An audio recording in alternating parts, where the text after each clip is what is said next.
Alors voilà, elle est arrivée, la magnifique Voxlab Proxima 6.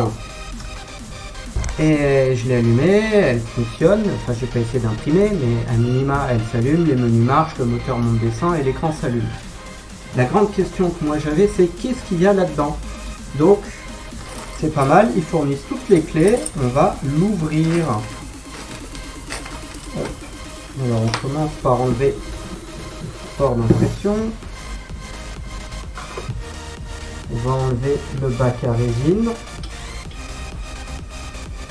Vous voyez, hein, toute neuve, il y a encore les protections.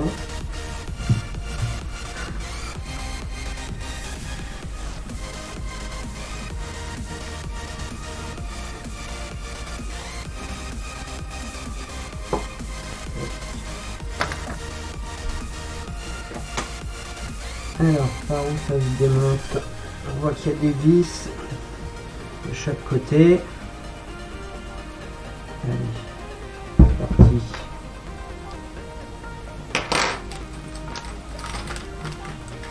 On donne des vis en rade, je ne sais pas à quoi ça sert.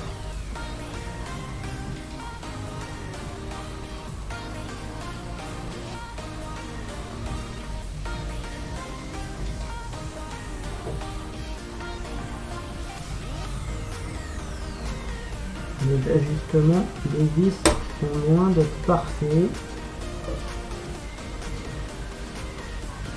Je ne sais pas si c'est les vis qui sont trop petites ou la fiche est trop large.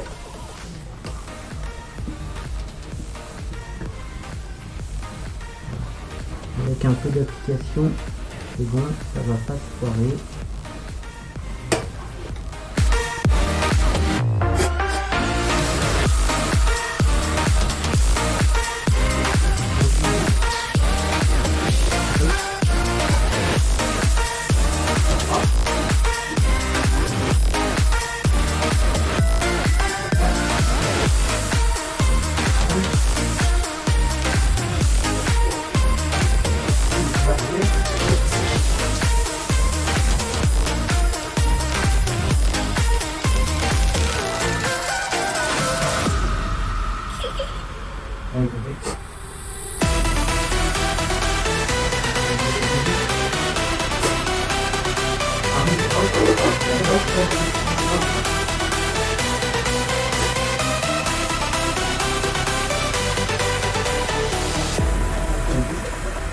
Are you afraid of the dark? Are you scared? Quatrième vis, on a déjà un côté qui peut s'en aller.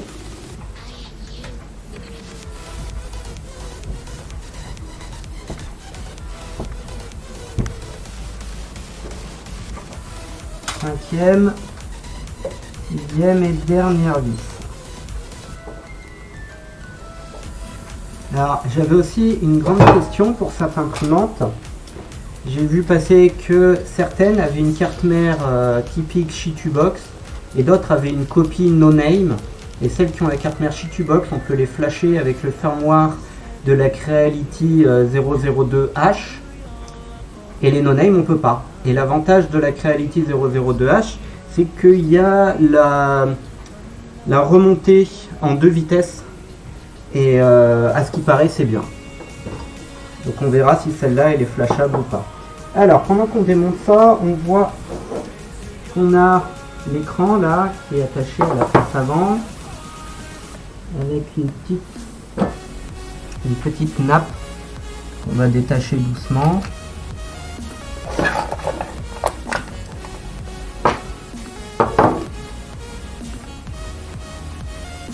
Classique, on soulève et on pousse. Est-ce que c'est un petit pouce ou un petit soulève? Ça ressemble plus à un petit soulève. C'est ça. Voilà, une fois qu'il est soulevé, la nappe s'enlève tout doucement. On a un écran LCD avec une référence. Alors ils ont collé la nappe sur la référence, donc on n'en saura pas plus que FFP0115 LCD. V1 et on peut pas lire la suite. Ok.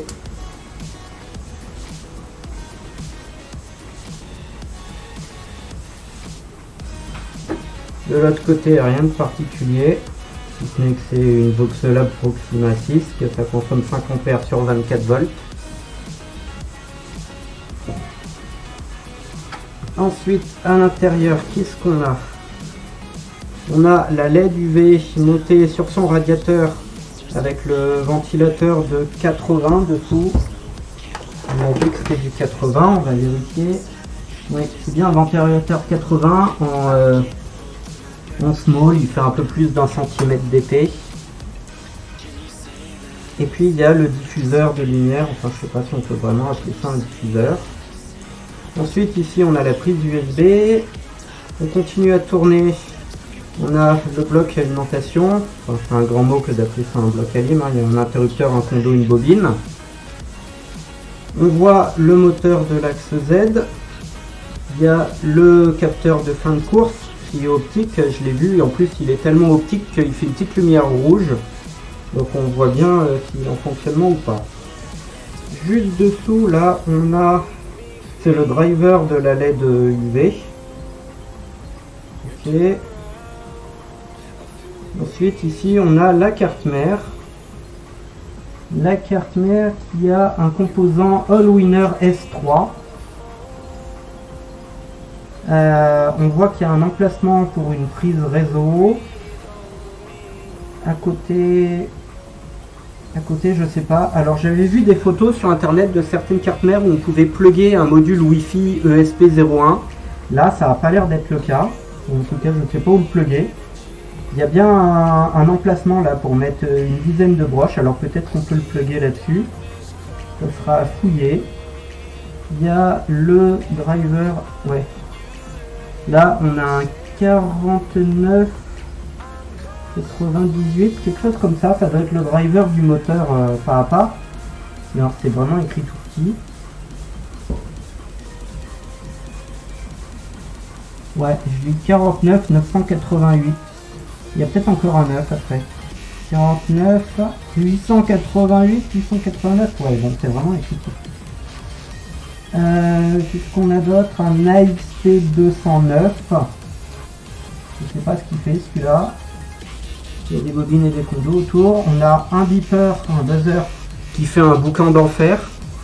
D'ailleurs, je vais en profiter, je vais mettre un bout de scotch dessus parce que j'aime bien les buzzers. On sait ce qui se passe, mais quand on les entend de l'autre côté de la maison, c'est un peu trop. Voilà, juste un bout de scotch à plat dessus. Généralement, ça suffit à diminuer le bruit sans le condamner. Alors, on a un connecteur ici qui il n'y a rien de branché, qui est noté fan. Ouais, fan. Et à côté, on a un deuxième connecteur qui est aussi marqué fan et qui doit certainement aller. Oui, c'est ça, il va au ventilateur, effectivement. On a le composant qui gère le LCD. Alors, est-ce que je peux lire ce qu'il y a dessus? C'est écrit à l'envers.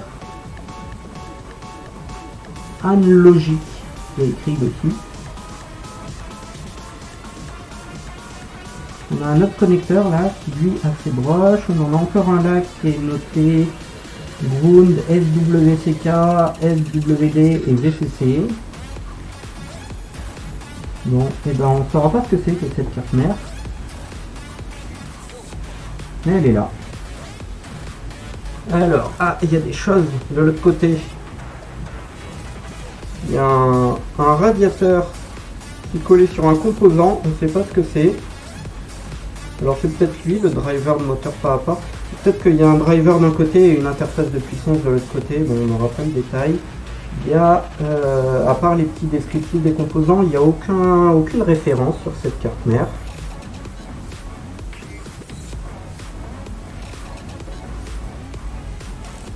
Non, je vois aucune référence qui pourrait dire sa provenance, son modèle, à part un FFP 0115 main V103 2020 0609. Voilà, je vais en profiter tant que je suis là, je vais faire une photo.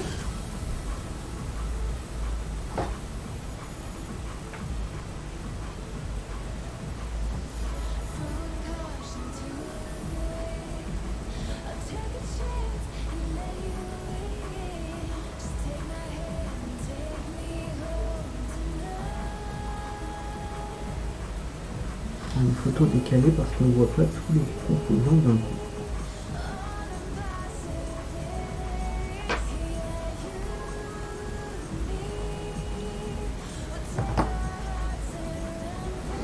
Ok, et ben je crois qu'on va s'arrêter là. Parce qu'après démonter la LED et l'écran, je vois pas trop l'intérêt. Ma question c'était surtout qu'est-ce qu'il y avait comme carte mère. Bon, à minima, là j'ai les références. Et puis voilà, donc on voit, il n'y a pas grand chose là-dedans, mais c'est bien conçu. Enfin, c'est bien conçu dans le sens où ça a l'air très robuste. Tout est en acier ou en alu. Il n'y a pas de jeu, hein. J'attrape quoi que ce soit. Ça bouge pas, et puis en même temps l'élément le plus critique c'est juste l'écran et le support, donc à part ça tout va bien. Et c'est vendu même pas 200 balles, là sur Amazon en ce moment elle est à 160, donc j'ai pas pu résister hein, forcément. Les petits pieds sont sympas, ils mériteraient d'être un peu plus caoutchouc parce que là quand même malgré le poids de la bête ça glisse. Alors c'est indiqué pour 6 kg, bah, peut-être que ça les fait là avec les deux carters en acier aussi. Allez, maintenant je la remonte et après je pourrai imprimer.